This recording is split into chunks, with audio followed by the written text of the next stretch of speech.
تو یہ ساری چیزیں اور عوامی رد عمل بھی احتشام صاحب آنا شروع ہو گیا ہے. اب کے پی کے الیکشن کے اندر جس طرح کے نتائج سامنے آئے وہ حکومت کے لیے ظاہر آئی اوپنر ہے. تو سر آلریڈی جس طرح سے عوام رد عمل دے رہی ہے کے پی کے اندر, آپ دیکھ لیں اب دوبارہ سے یہ جو منی بجٹ لا رہے ہیں 350 ارب کے نئے ٹیکسز لگیں گے, تو پھر سر صورتحال کیا ہوگی؟ یہ حکومت کے لیے تو بہت مشکل ہو جائے گا سروائیو کرنا. دیکھیں یہ پچھلے 2-2.5 ہفتوں سے یہ ڈیلے ہو رہا ہے. آپ کو پتہ ہے منی بجٹ آنا تھا, اور یہ وہ منی بجٹ ہے پاکستان کی تاریخ کا کہ جو پہلی دفعہ اناؤنس کر کے ہو رہا ہے. ہم نے ہمیشہ دیکھا ہے سونیا, بجٹ آنے کے بعد 2 نمبری کر کے حکومت جو ہے نا وہ پھر فائنانس بل میں ترمیم کر کے کچھ اور ڈرامے کر کے, تو اس کے بعد جب پتہ چلتا ہے کہ جی اپنے اہداف پورے نہیں ہو رہے تو منی بجٹ آتا ہے. اب تو انہوں نے بڑا واضح طور پہ اوپنلی اناؤنس کر دیا تھا کہ جی منی بجٹ آئے گا, اور یہ فائنانس منسٹر ہمارے کہہ چکے ہیں, کے پی سے بہرحال جیت کے آ گئے ہیں. بڑی مشکل ہو جانی تھی ان کے لیے, شوکت ترین صاحب کے لیے, لیکن الیکٹ ہو گئے, سینیٹر اب وزیر خارجہ وزیر خزانہ بن جائیں گے. انہوں نے بڑا واضح طور پہ کہا تھا کہ جی منی بجٹ آئے گا, اس کے لیے لوگ تیاری کر لیں, آئے گا. تو حکومت تو خود لوگوں کو کہہ رہی ہے کہ جی مہنگائی بھی بڑھے گی, سارے لوگ کہہ رہے ہیں جی مہنگائی بھی ہوگی, اس کے بعد پیداواری ہدف بھی آپ کے پورے نہیں ہوں گے, انڈسٹری کو گیس بھی نہیں ملے گی, بجلی کا بحران, گیس کا بحران, یہ ساری چیزیں. اوپر سے ایکسچینج ریٹ آپ دیکھ لیں ہمارا 180 روپے ڈالر پہ چلا گیا, انٹرسٹ ریٹ ہمارے آپ دیکھ لیں کلوز ٹو 10%, پھر دوبارہ چلے گئے ہیں 13.25% سے نیچے آئے تھے. نہ تو سرمایہ کاری ہو رہی ہے, لوگ پیچھے ہاتھ کر کے بیٹھ گئے ہیں, کوئی سامنے نہیں آ رہا, نیشنل انویسٹر نہیں آ رہا, انٹرنیشنل تو بہت دور کی بات ہے. پورٹفولیو انویسٹمنٹ ہماری چلی گئی ہے, ہاٹ منی 3-3.5 بلین ڈالر ہماری اسٹاک مارکیٹ میں آیا تھا, اڑ کے واپس چلا گیا. وہ اس وقت کی بات تھی جب 14% تک ہمارے انٹرسٹ ریٹ چلے گئے تھے. اب ظاہر ہے انٹرسٹ ریٹ کم کریں گے تو وہ نہیں آئیں گے. حکومت کے لیے بڑی مشکل ہے نا, انٹرسٹ ریٹ کو کٹ کرنے کی بات ہو تو پھر آپ دیکھتے ہیں ایک بزنس ایکٹیویٹی پیدا ہوتی ہے. انٹرسٹ ریٹ آپ بڑھائیں گے پھر نتیجہ کیا ہوگا؟ حکومت اس لیے بھی بڑھاتی ہے کہ جی اس سے مہنگائی دور ہوگی. بھئی مہنگائی دور کرنے کے اور بہت سارے طریقے ہیں, ساری دنیا میں استعمال کیے جاتے ہیں. سونیا, کورونا کے کانٹیکسٹ میں لوگوں نے اپنے انٹرسٹ ریٹ کئی جگہوں پہ 0 ہو گئے ہیں, کہیں 0.5%, 1% سے زیادہ نہیں. ہمارے یہاں آپ دیکھ لیں دوبارہ سے بڑھنا شروع ہو گئے. تو بزنس ایکٹیویٹی جو ہے نا وہ نہیں بڑھے گی. آپ انویسٹر کو کیسے لے اور کریں گے, کون سامنے آئے گا, یہ ایک مشکل سوال ہے. اگر یہ نہیں ہوگا, اب ہمیں بتائیں کنسٹرکشن انڈسٹری کو آپ نے بہت بڑا ریلیف دیا, بلینز آف ڈالر کا کنسٹرکشن انڈسٹری اوپر گئی, ریئل اسٹیٹ کو آپ نے دیا. اب اس پہ بھی آئی ایم ایف نے شرائط رکھ دی ہیں, 1 سال کی مدت بڑھائی تھی, اب کیا دوبارہ آئے گی کہ نہیں آئے گی. اس میں بھی کہا جا رہا ہے کہ 3 ٹریلین روپیہ جو ہے نا اس میں انویسٹ کیا گیا. لوگ اب پھر چپ کر کے بیٹھ گئے ہیں, وہ پھر ڈی سی ریٹ لگا کے وہاں پہ ایک اور مشکلات پیدا کی جا رہی ہیں. تو بات یہ ہے کہ حکومت کی کوئی اقتصادی حکمت عملی واضح طور پہ سامنے نہیں آئی. نتیجہ تن ہم یہ ہے کہ ہم سفر کر رہے ہیں ہر آنے والے دن کے ساتھ, اور پھر عام آدمی جس کی انکم بہت کم ہے اس کے لیے بہت مشکلات جو ہیں وہ بڑھتی جا رہی ہیں. مختصر بریک لیتے ہیں ناظرین, بریک کے بعد آپ کچھ مزید بھی اس ٹاپک پر بات کریں گے. Stay tune.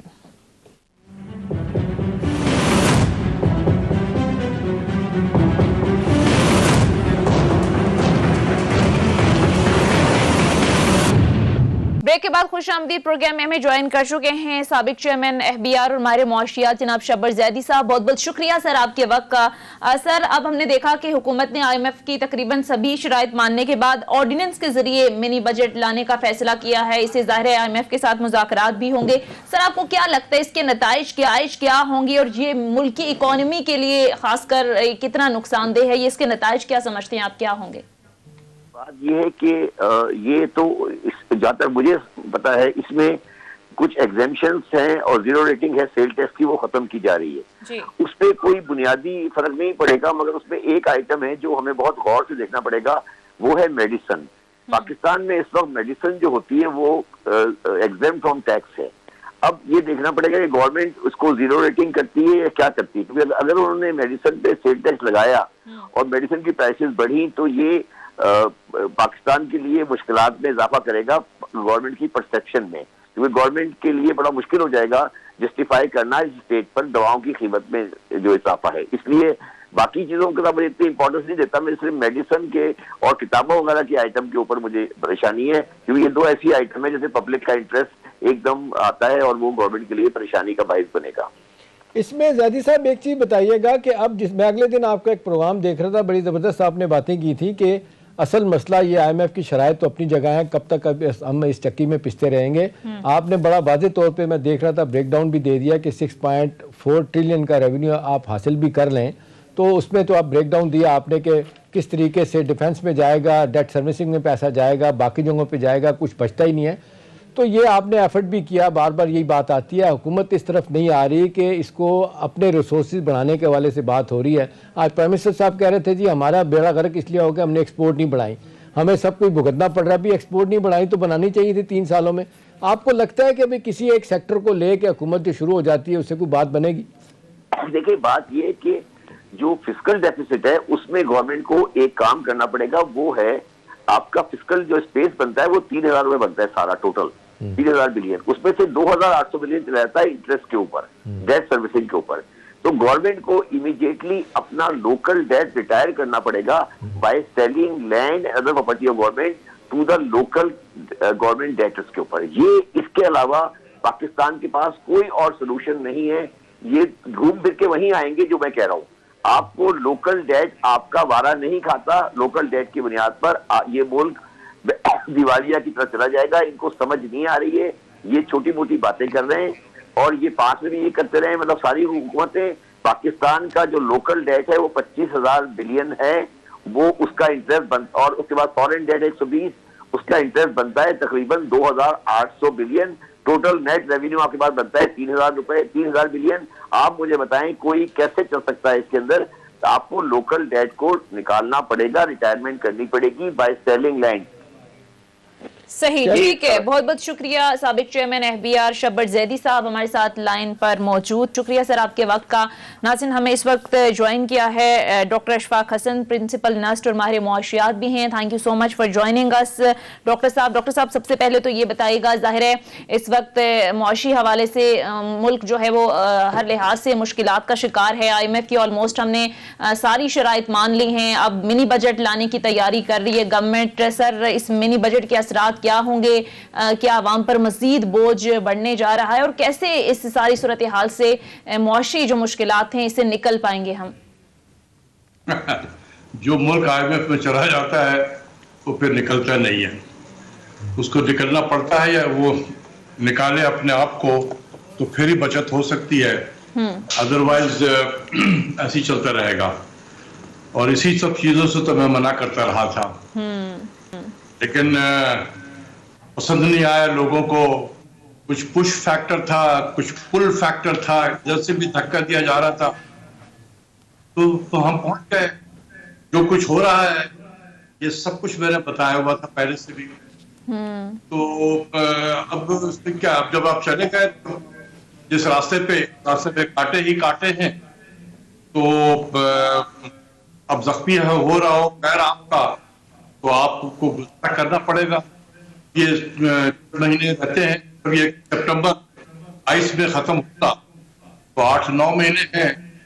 آپ جتنی کاسٹ کو منیمائز کر سکتے ہیں وہ کریں, اور اس سے یہ کوشش کریں. اگر میں آج پھر میں بتا رہا ہوں, اگر آج پرائم منسٹر صاحب یہ اعلان کر دیں کہ there will be no more IMF program, ہم اب اپنے پیر پہ خود کھڑے ہوں گے, ہم خود پالیسیز بنائیں گے, ہم نے جا کے غلطی کی تھی, یا یہ بتانے کی بھی ضرورت نہیں کہ غلطی کی تھی یا نہیں کی تھی.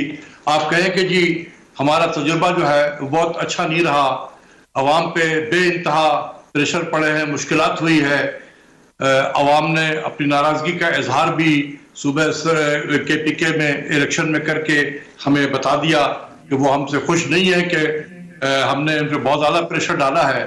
تو میں آپ سے وعدہ کرتا ہوں کہ میری حکومت اب بالکل نہیں جائے گی IMF میں, ہم خود اپنے گھر کو ٹھیک کریں گے. آپ یقین کریں کہ اتنا زیادہ پولیٹیکلی ہی ول گین, اچھا کیا آپ سوچ نہیں سکتے ہیں.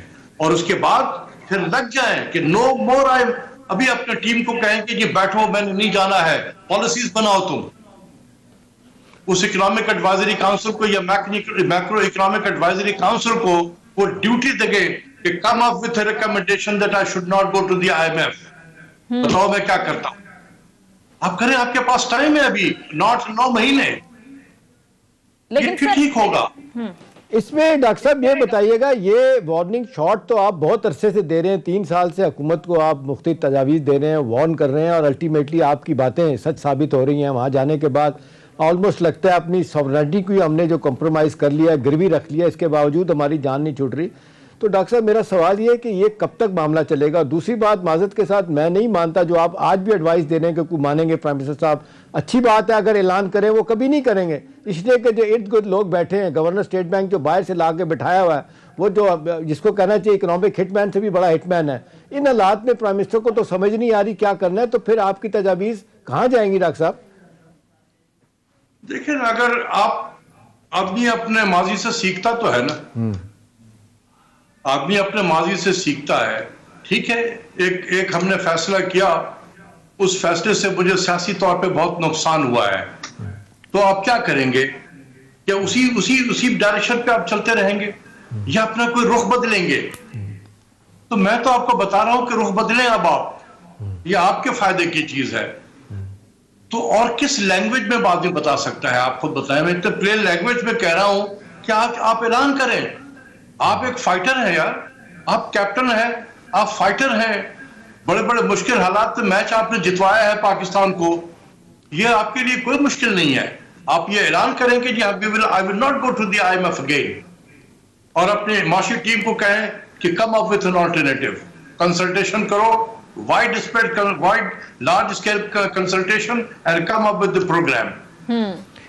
آپ کے پاس 9 مہینے ابھی ہیں، 9 مہینے، ٹھیک، آپ تیاری کریں 9 مہینے میں۔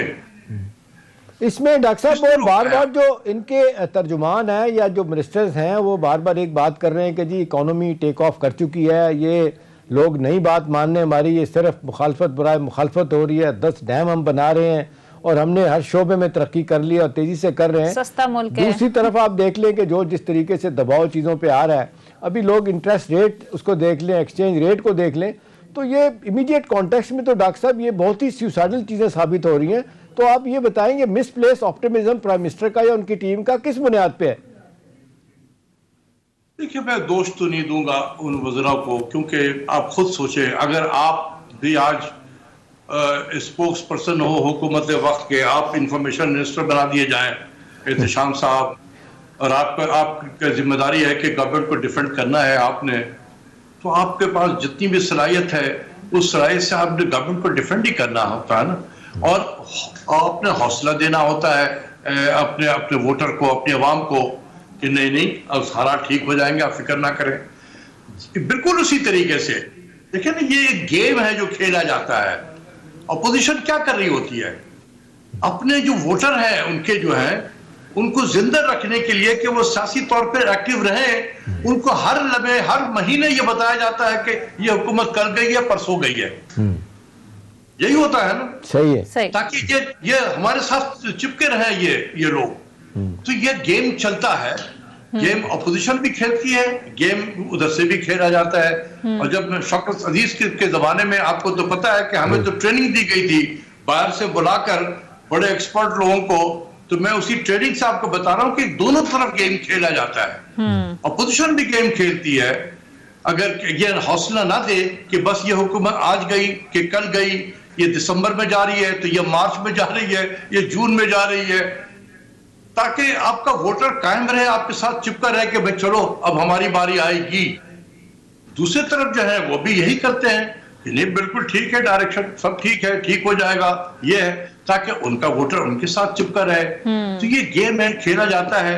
چلیں ڈاکٹر صاحب یہ تو سیاسی کھیل سیاسی لوگوں کو آپ نے بڑا اچھی طرح سے بتا دیا، آئی ایم ایف اب کیا کھیل کھیلنے جا رہا ہے، ہمارے ساتھ اب کیا ہوگا؟ یہ سب کچھ شرائط ماننے کے بعد بھی ہم کہاں کھڑے ہوں گے؟ ابھی تو شرائط آپ سے مانا نہیں ہے نا، مطلب منی بجٹ میں آ جائیں گی چیزیں ساری؟ نہیں، منی بجٹ میں پتہ نہیں کیا آئے گا، منی بجٹ ہی نہیں ہے، اسٹیٹ بینک اٹانومی بھی ہے آپ کے ساتھ میں، ہاں جی، ٹھیک ہے نا، اس کو نہ بھولیں۔ تو وہ جب تک آپ نہیں کریں گے، 12 جنوری جو ہے وہ تو 12 دن رہ گئے، آئی ڈونٹ تھنک کہ ہم اس میں لے کے جا سکتے ہیں 12 جنوری کے بورڈ کی میٹنگ میں یہ جا سکے گا ہمارا، کیونکہ جب یہ چیزیں ہو بھی جائیں گی پھر بھی ٹائم لیتے ہیں اسٹاف لوگ جو ہے اپنے بورڈ تک پہنچانے میں، تو آئی ڈونٹ تھنک کہ یہ 12 تک جو ہے، 12 از ٹو شارٹ ناؤ، تو کیونکہ ابھی تو آپ کو پارلیمنٹ سے پاس کرنا ہے۔ میں تو حیران ہوں گا اس پارلیمنٹ سے، یہ پارلیمنٹ کہتے ہیں کہ ہم تو سورن پارلیمنٹ ہیں، یہی کہتے ہیں نا یہ لوگ، ہم سورن ہیں،